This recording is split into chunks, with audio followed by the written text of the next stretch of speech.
Hi friends, welcome to Radhi Kitchen. இன்னைக்கு நம்ம இந்த வீடியோல பார்க்க போறது chicken biryani. இது ஒரு பர்த்டே ஃபங்க்ஷன்ல என்னோட கசின் செய்தாங்க. பார்க்கவே ரொம்ப இன்ட்ரஸ்டிங்கா இருந்துச்சு. ஸோ அதனால் உங்க கூட ஷேர் பண்ணிக்கலாமேன்னு சொல்லிட்டு இதை ஷூட் பண்ணேன். ஸோ வாங்க அதுக்கு தேவையான இன்க்ரீடியன்ட்ஸ்லாம் பார்க்கலாம்.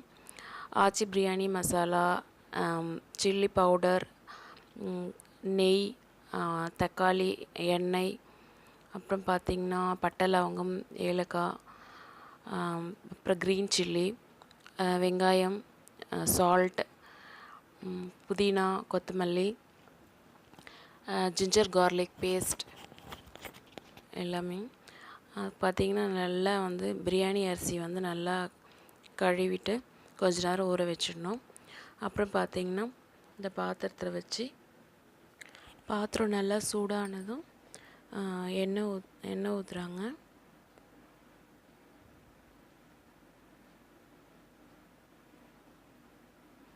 அப்புறம் பார்த்திங்கன்னா பட்டை லவங்கம் ஏலக்காய் அதெல்லாம் போடுறாங்க. அப்புறம் வெங்காயம் போடுறாங்க. இது பார்த்திங்கன்னா 7 கிலோ அரிசிக்கு 3 கிலோ வெங்காயம் கட் பண்ணி போடுறாங்க. அதை நல்லா வதக்கி விட்டுட்டு நல்லா கிளறணும். அடி பிடிக்காத அளவுக்கு நல்லா கிளறி விட்டுட்டு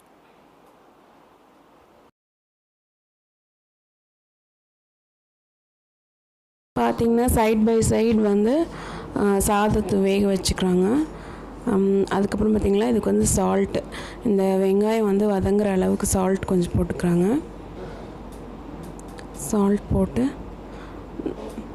இதில் மெயின் திங் அடி பிடிக்காமல் கிளறிட்டே இருக்கணும். அதுக்கப்புறம் பார்த்திங்கன்னா பூண்டு விழுது,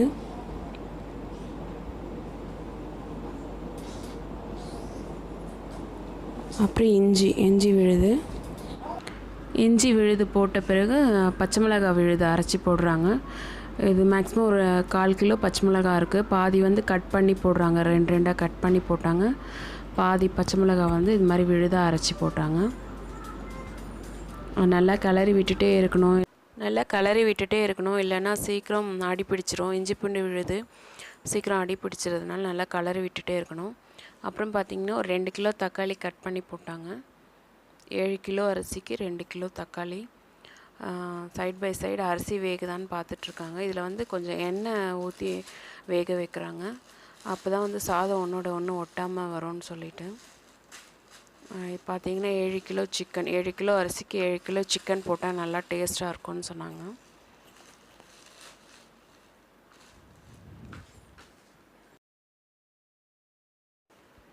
அடுத்து பார்த்திங்கன்னா அரிசி பாதி வேக்காட்லேயே எடுத்துடுறாங்க. சிக்கன் வேகிறதுக்கு தேவையான அளவு தண்ணி ஊற்றி நல்லா வேக வைக்கிறாங்க. அப்புறம் பார்த்திங்கன்னா பிரியாணி மசாலா 50 கிராம் பிரியாணி மசாலா பேக்கெட் ஒரு 5 பேக்கெட் போட்டாங்க. அப்புறம் சாதம் வடித்து எடுத்துடுறாங்க அரை வேக்காட்லேயே.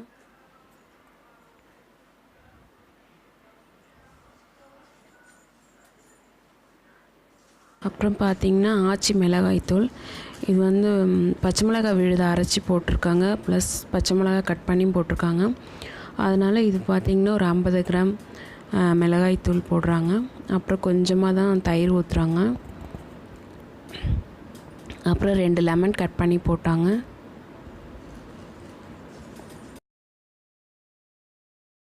அப்புறம் பார்த்திங்கன்னா கொத்தமல்லி தழை பொடியாக நறுக்கி தூவி விடுறாங்க. அப்புறம் சால்ட்டு பார்த்திங்கன்னா அப்பப்போ டேஸ்ட் பண்ணி பார்த்துட்டு தான் போடுறாங்க தேவையான அளவு.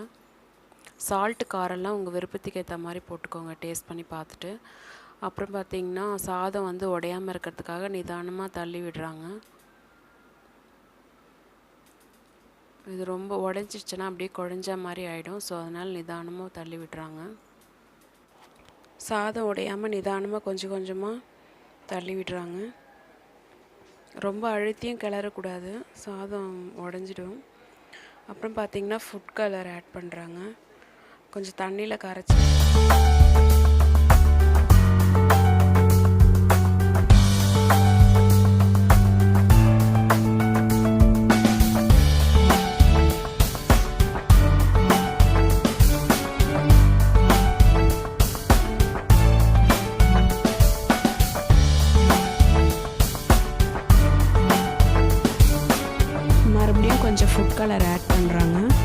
அப்புறம் பார்த்திங்கன்னா நெய் ஊற்றி கிளறி விடுறாங்க.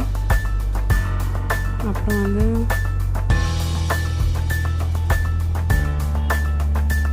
வனஸ்பதி தேவைன்னா போட்டுக்கலாம், இல்லைன்னா தேவையில்லை.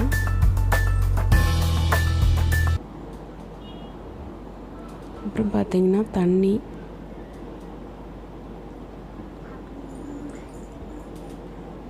அப்புறம் மறுபடியும் நல்லா சமப்படுத்திட்டு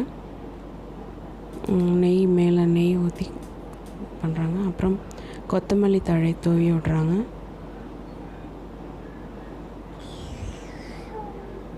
அவ்வளோதாங்க. இனிமேல் தம் போட வேண்டியது தான். தம் பிரியாணி ஃபுல்லாக நெருப்பு, அந்த நெருப்பு எடுத்து அப்படியே மேலே போட்டு விட்றாங்க. இதுலேயே ஒரு 1/2 hour வச்சுருந்தாங்க, அப்படியே தம் போட்டு வச்சுருந்தாங்க.